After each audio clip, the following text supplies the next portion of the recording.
Assalamualaikum warahmatullahi wabarakatuh. Bismillahirrahmanirrahim. Alhamdulillahirabbil alamin.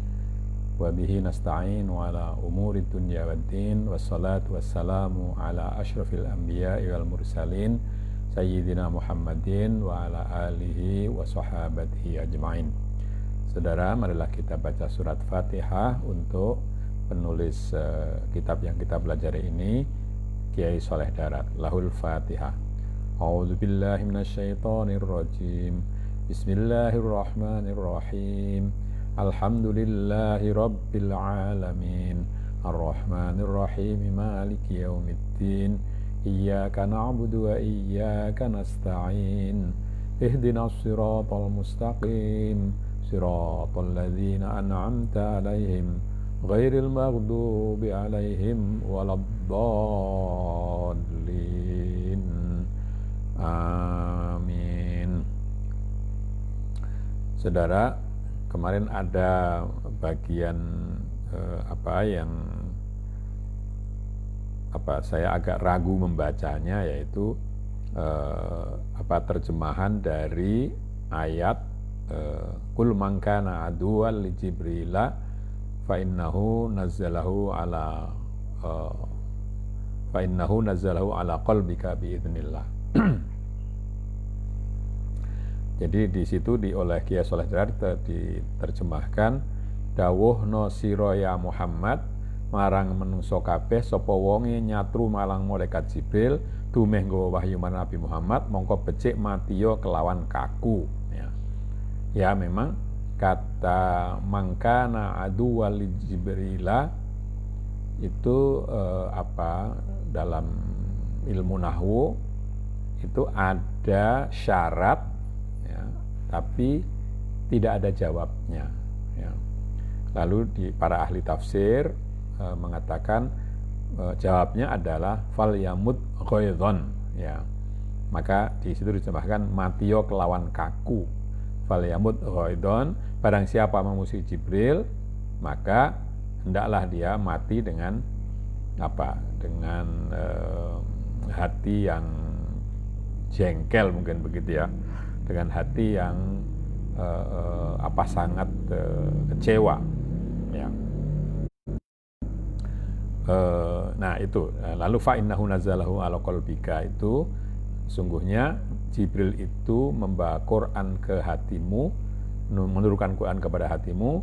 Itu bukan jawab dari mangkana aduwwan li Jibril, tapi itu merupakan kalimat disebut sebagai kalimat baru, ya, yang tidak terkait dengan mangkana aduwwan li Jibril itu. Nah, sekarang saya lanjutkan dengan makna al-isyari. Bismillahirrahmanirrahim. Makna al-isyari setuhune iki ayat iku aweh isyarat setuhune Kanjeng Nabi Muhammad sallallahu alaihi wasallam iku wis den paringi khususiyah kacek kelawan sekabehane para anbiya Allah, kelawan den turuni Quran, kelawan den tampakaken ana ing ngatasé penggalihe nabi dhewe. Ayat ini memberikan isyarat bahwa Nabi Muhammad SAW itu mendapatkan kekhususan, ya, lebih kelebihan dibandingkan dengan para nabi yang lain, karena Nabi Muhammad itu menerima Quran itu ke dalam hatinya.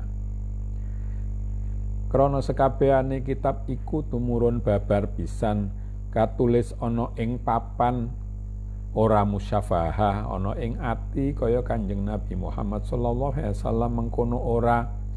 Sedangkan nabi-nabi yang lain atau itu mendapat kitab kitabnya itu diturunkan sekaligus, ya, dalam bentuk tulisan di papan atau di alat tulis, di tempat menulis, tidak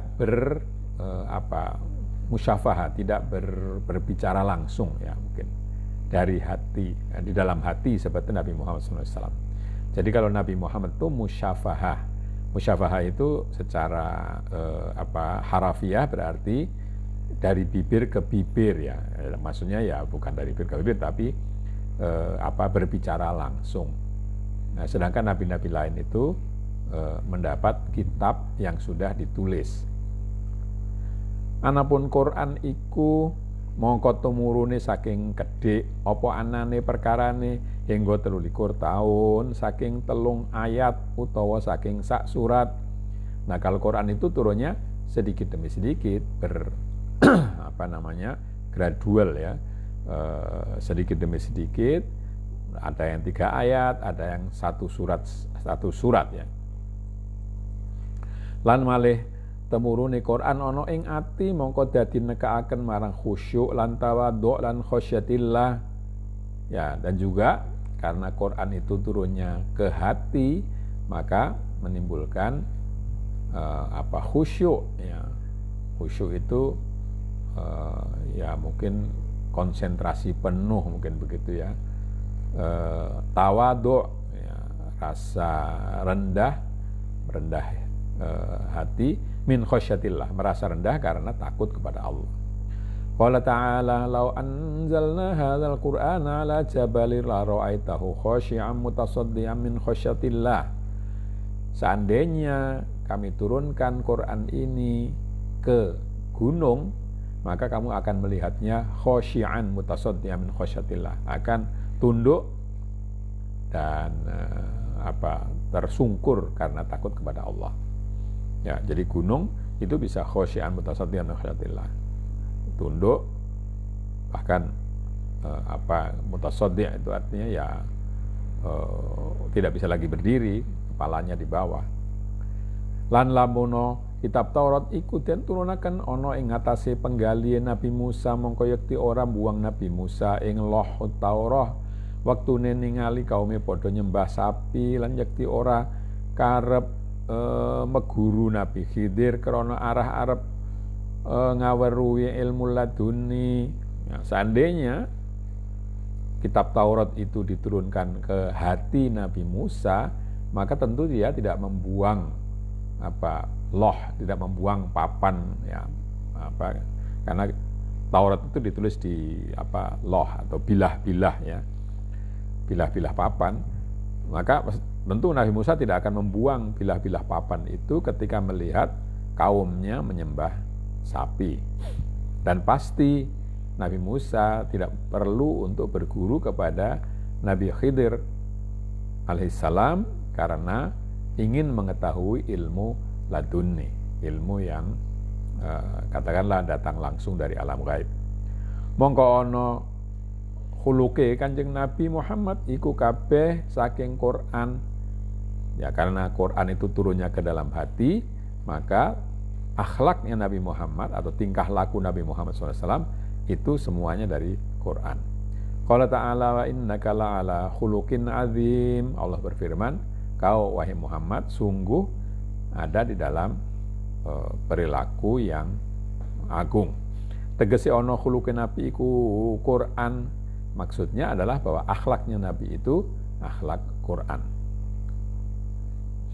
Lantat kalane ucap Ibnu Surya marang Nabi, ya Rasulullah mboten nekani sing ngandika ing kula kelawan mukjizat kados dene pira-pira rusul sedaya.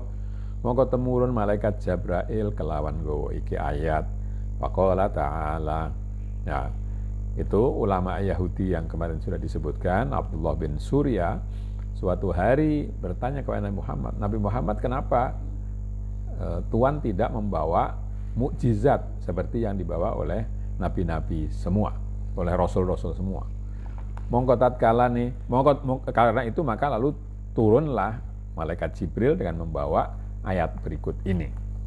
Firman Allah, walaqad anzalna ilaika ayatin bayyinatin wa ma yakfuru biha illal fasiqun.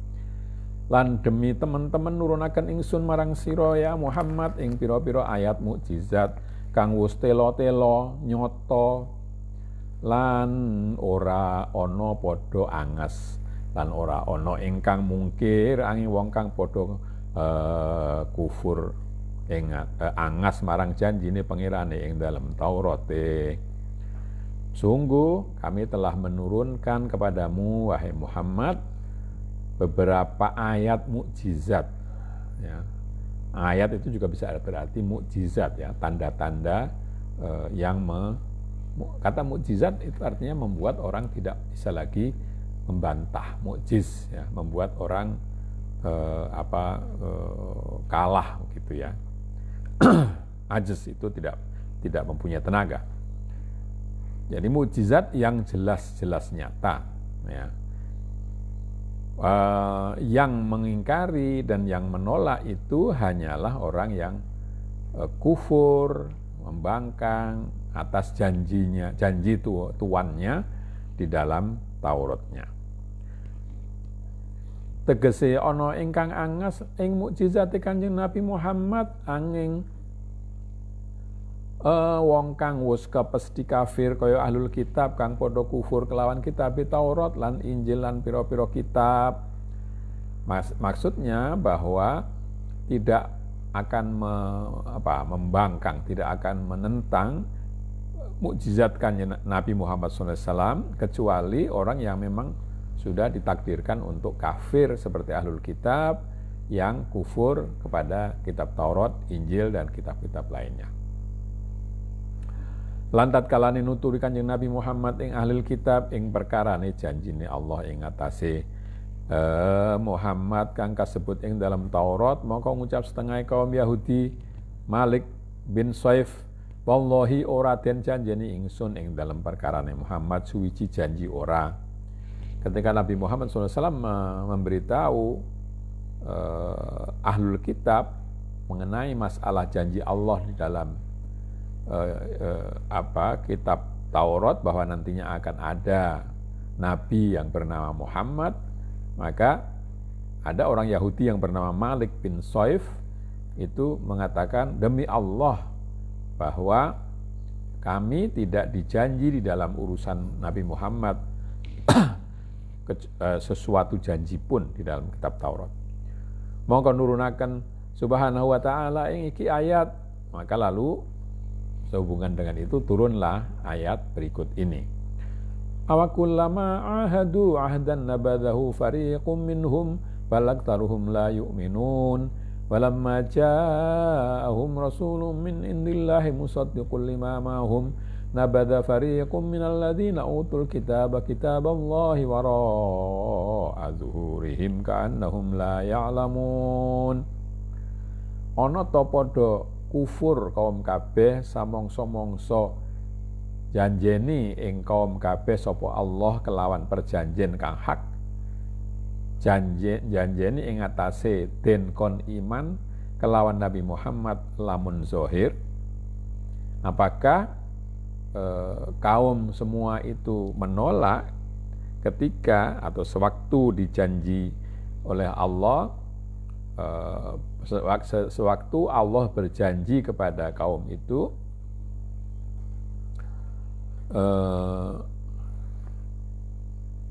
dengan perjanjian yang yang hak, yang nyata, janji untuk beriman kepada Nabi Muhammad kalau dia lahir atau sewaktu-waktu dia lahir. Mongko nuli buang kaum Yahudi kabeh ing janjine kitab Taurat, balik akeh-akeh kaum Yahudi iku ora padha iman kelawan kitab Taurat.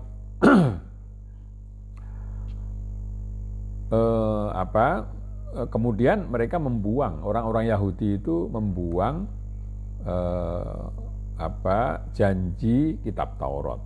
Bahkan kebanyakan dari kaum Yahudi itu tidak beriman dengan kitab Taurat. Artinya artine ora padha anurut perintahe Taurat lan ora padha nglakoni amal ingkang wis den perintahi ing dalam Taurat. Artinya mereka tidak mengikuti perintah Taurat dan tidak melaksanakan apa yang sudah disebutkan di dalamnya. Lantat kalane teko sira kabeh ya kaum apa Rasulullah mungkin ini kata ing ya.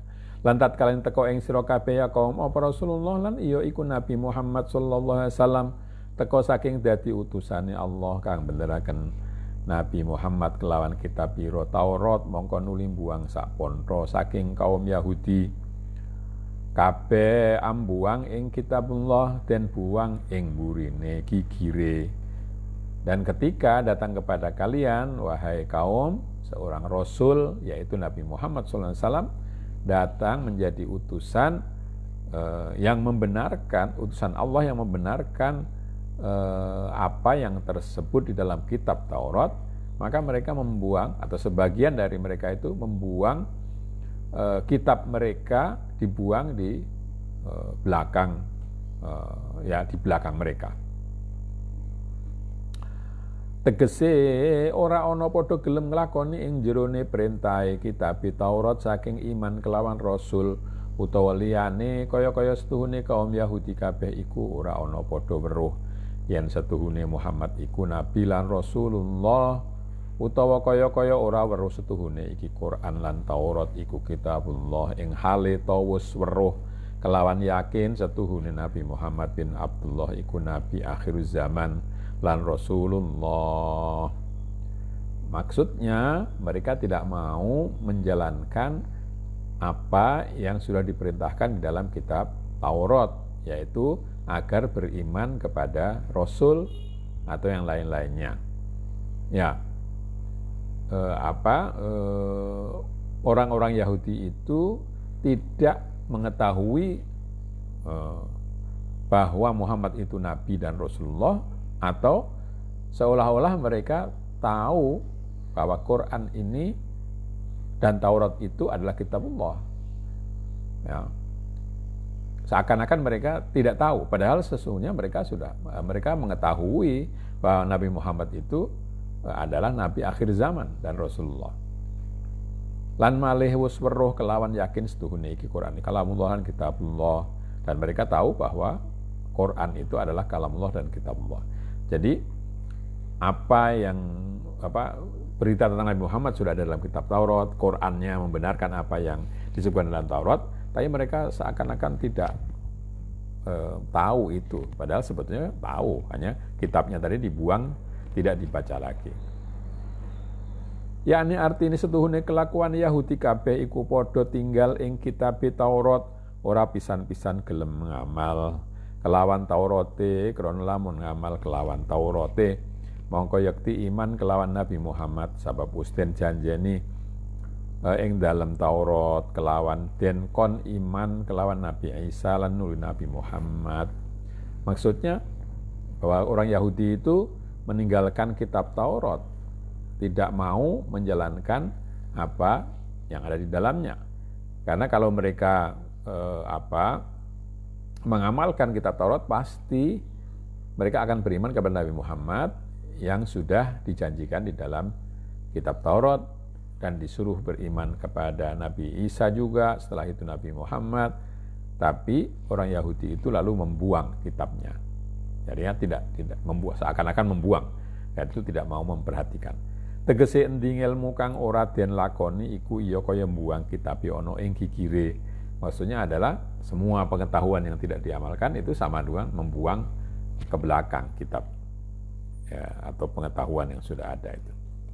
Wakila artine kitab iku kitab Quran, tegese orang ngamal kelawan Quran kelawan iman balik podo nggugu kitab setan kaya saharoh lan ilmu kahin kaya golibe manusiane iki zaman podo mbuang Quran ke padha nggugu pangucape kahin utawa saharoh utawa munajim.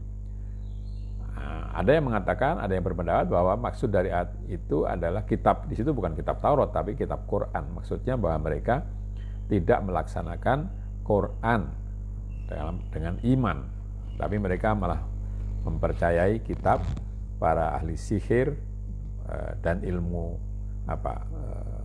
perdukunan gitu ya. Seperti kebanyakan orang di zaman ini, Qurannya tidak dibaca, tapi mendengarkan ucapan kahin ya. Kahin itu ya tukang sihir ya, kahin itu dukun, mungkin lebih tepat dukun. Kalau saharoh itu orang yang tukang sihir, atau munajim, ya peramal. Ya.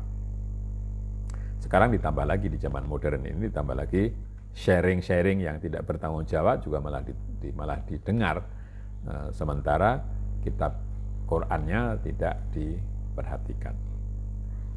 Makna al-isyari ing dalem pangandikane walaqad anzalna ilaika ayatin ila akhiril ayah iku aweh isyarat setuhune mukjizate saben-saben rusul iku werna-werna kelawan kira-kirane rusule kaya Nabi Ibrahim Khalilullah mukjizate kelawan nguripaken manuk. Dalam firman Allah walaqad anzalna ilaika ayatin, dan telah kami turunkan kepadamu ayat atau mukjizat, bisa juga berarti tanda-tanda sampai akhir ayat. Itu memberikan isyarat bahwa mukjizat Rasul itu bermacam-macam sesuai dengan keadaan yang dihadapinya. Seperti Nabi Ibrahim Khalilullah, itu mukjizatnya adalah menghidupkan burung. Ya. Ada 4 ekor burung yang ditaruh di 4 penjuru, lalu burung itu kepalanya saja ditaruh, lalu dipanggil, datang burung itu. Lan Nabi Musa kalimullah, ini kalimullah, mukjizatnya teken, ya. Sedangkan Nabi Isa yang disebut kalimullah itu mukjizatnya adalah tongkat. Lan Nabi Isa ruhullah mukjizate nguripaken wong mati lan marasaken wong loro baros picak. Sedangkan Nabi Isa itu mukjizatnya adalah menghidupkan orang mati, mengobati orang yang sakit baros, ya sakit kulit yang kulitnya menjadi putih gitu ya karena sakit. Dan juga orang yang buta. Lan Nabi Muhammad SAW mukjizate keparingan anzalal ayati bayinat unzilal atau ya bisa unzilal ayat anzala ayatil bayinati ala qalbih. Sedangkan Nabi Muhammad mukjizatnya itu adalah bahwa ayat-ayat Allah itu diturunkan langsung ke dalam hatinya. Lan ana dohire ayat marang Kanjeng Nabi dhewe kawitane mongko nuli dohir marang makhluk kabeh. Jadi ayat itu munculnya ke dalam diri Nabi Muhammad SAW, lalu kemudian setelah itu baru muncul ke makhluk-makhluk semua. Mongko utawi artinya ayat bayinat iku warna-warnane mukjizate Quran. Sedangkan maksud ayat bayinat itu adalah berbagai macam mukjizatnya Al-Quran. Kaya bagusé nadhame Quran ing dalem fasih lan balaghah lan padha apes sakai fusahaul Arab. Ya, seperti susunan Al-Quran itu sangat-sangat indah sehingga para ahli sastra Arab, para ahli bahasa Arab pada waktu itu tidak sanggup menandinginya. Lan malih lafadhe kedhik maknane ora kena ing ngitung. Dan juga lafaznya sedikit tetapi maknanya tidak bisa dihitung.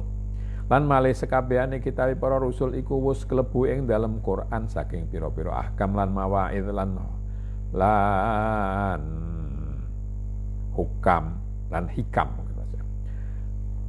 Juga kitab dari semua rasul itu sudah tercakup di dalam Al-Quran yang berupa hukum, nasihat-nasihat dan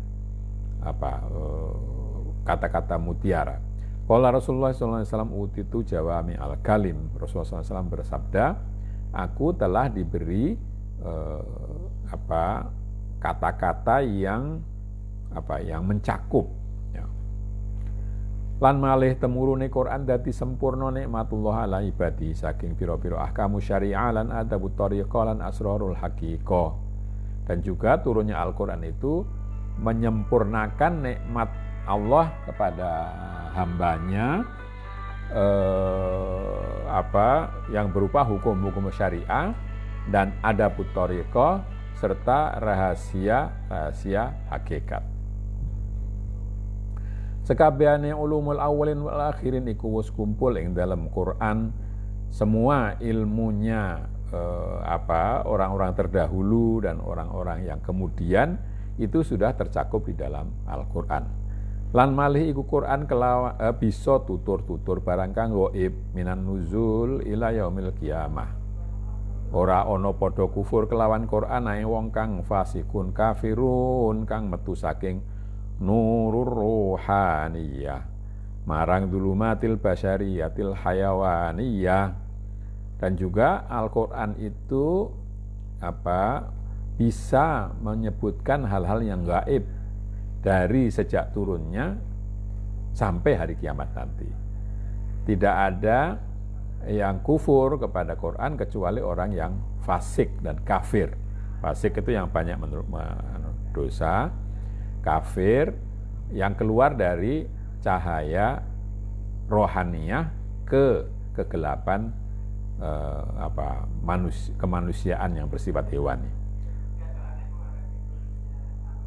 Mongko kadidene ora duwe akal wong kang mungkiri wujude padange rina, semono uga iya ora duwe akal lan ora duwe iman wong kang mungkir wujude nurul Quran, balik luweh padang nurul Quran tinimbang nurun nahar.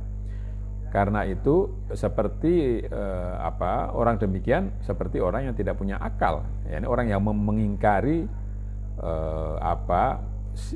terangnya siang hari. Demikian juga orang yang tidak dianggap punya akal kalau tidak punya iman dan mengingkari wujudnya nurul Quran, karena nur Quran itu lebih terang daripada cahaya siang hari. Artinya qaulu ta'ala wa kullama ahadu ahdan al-ayah tegese tatkalane wis padha nulak manungsa kabeh padha angas manungsa kabeh ing utusane pangeran Allah Subhanahu wa taala kang teka marang atine manungsa saking pira-pira akhtar lan pira-pira ilham la maka iya dadi gorohaken ing utusane Allah Subhanahu wa taala minar rusuli wal anbiya ikang teka marang manungsa kabeh tutur-tutur saking barang kang gaib. Maksud dari ayat awakullama ahadu ahdan, apakah setiap kali Allah berjanji kepada mereka, kalau setiap kali mereka berjanji janji lalu janji itu dibuang. Maksudnya adalah ketika manusia sudah menolak dan menentang utusan Tuhan yang maha kuasa, yang maha suci dan maha tinggi, yang datang ke hati manusia yang berupa akhtor itu percikan-percikan rasa dan berbagai ilham, maka jadi orang itu ya akan mendustakan utusan Allah yang yang betul-betul datang. Ketika hati manusia itu sudah menolak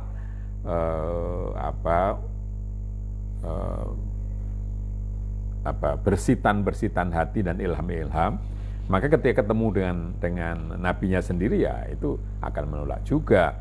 Ya. Mongko ya bodho temen wong kang ora oleh makrifat lan batine wong kang ora oleh taufik balik oleh khidlan. Ya.